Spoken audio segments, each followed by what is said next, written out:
कोकणात जर एक पुरुष साडी परिधान करतोय तेही स्वखुशीने कुठल्याही मोबदल्याच्या बदल्यात तर तो आपली संस्कृती जपतोय. नमस्कार मित्रांनो, मी बोलतोय नमन या कोकणातील प्राचीन लोककलेबद्दल.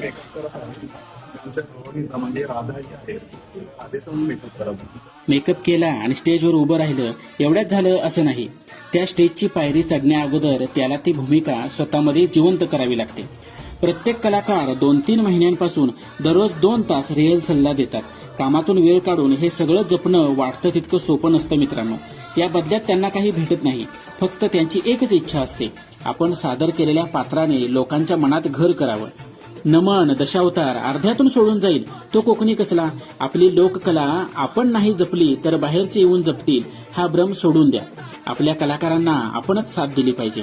पडद्यामागची संसाराची भूमिका आणि पडद्यावरची भूमिका ते योग्य पद्धतीने सांभाळतात. आज या व्हिडिओच्या माध्यमातून त्या प्रत्येक कलाकाराला मानाचा मुजरा, जो ही कोकणातील प्राचीन लोककला मनापासून जपतात. आपल्या भागात राजापूर, लांजा, साखरपा, देवरुख, संगमेश्वर, रत्नागिरी या भागामध्ये अशी भरपूर नमन मंडळे आहेत. व्हिडिओ आवडला असेल तर नक्कीच लाईक करा, आपल्या मित्रांना शेअर करा. अशाच ग्रामीण संस्कृतीवर आधारित व्हिडिओ पाहण्यासाठी आपल्या अकाउंटला फॉलो करा.